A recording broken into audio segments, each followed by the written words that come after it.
श्राप और आशीर्वाद में और कोई बात नहीं है, आप समझ लेना। कोई हम अच्छा कर्म करेंगे उससे सब प्रसन्न होंगे, वही आशीर्वाद है। और कोई हम बुरा कर्म करेंगे उससे कोई नाराज होगा तो वही श्राप है। आशीर्वाद सुखी करता है और श्राप आदमी को दुखी करता है। और मैं आपको एक बात बताऊंगा, मैं महाभारत की कथा गुजरात में करता हूँ। ऐसे लोग पहले हमारे गुजरात में ऐसी मान्यता थी कि महाभारत नहीं सुनना चाहिए, किंतु महाभारत तो पांचवा वेद है। तो आजकल बहुत सी कथा महाभारत की चल रही है।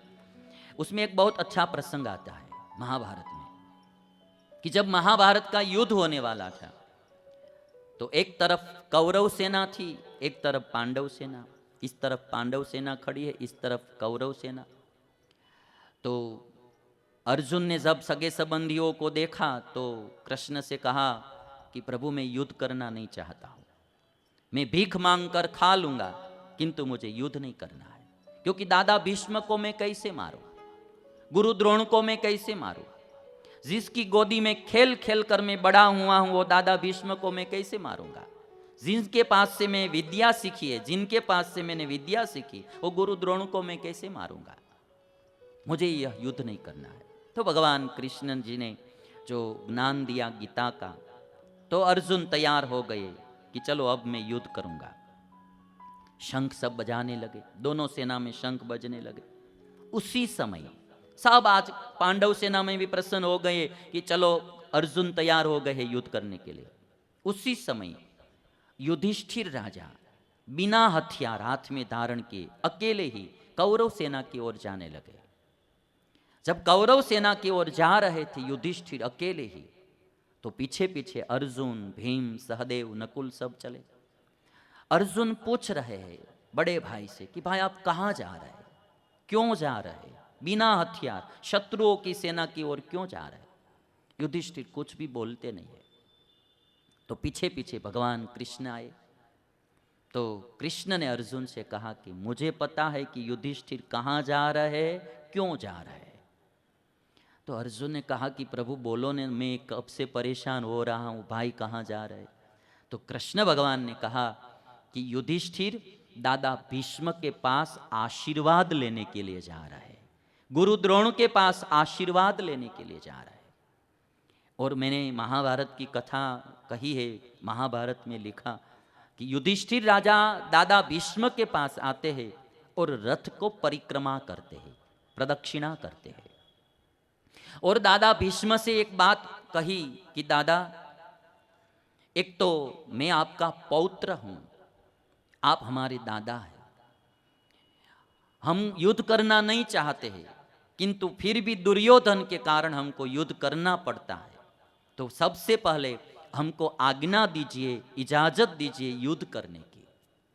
बड़ों के साथ बोलना है ना तो भी आज्ञा लेनी चाहिए, बड़ों के साथ कुछ काम करना है तो भी आज्ञा। ये हमारी हिंदुस्तानी संस्कृति सिखाती है। आजकल जो पाश्चात्य संस्कृति के कारण युवा पीढ़ी बड़े बुजुर्गों का कोई आमन्या नहीं रखते हैं, उनका जो आदर रखना चाहिए वो नहीं रखते हैं। युधिष्ठिर ने पूछा, कहा कि हमको युद्ध करने की आज्ञा दीजिए। दादा भीष्म ने कहा कि बेटा मैं भी जानता हूं कि आप युद्ध करना नहीं चाहते, दुर्योधन के कारण आपको युद्ध करना पड़ता है। जाओ मैं आपको आज्ञा देता हूं, तुम युद्ध करो, मैं उसमें राजी हूं। तो पहले आज्ञा ले ली। फिर युधिष्ठिर ने कहा कि दादा मैं जानता हूं कि मनुष्य तो आपको पराजित नहीं कर सकता किंतु देव भी आपको पराजित नहीं कर सकते। तो मैं आपसे यही आशीर्वाद लेने के लिए आया हूं, इस युद्ध में विजय हमारी हो।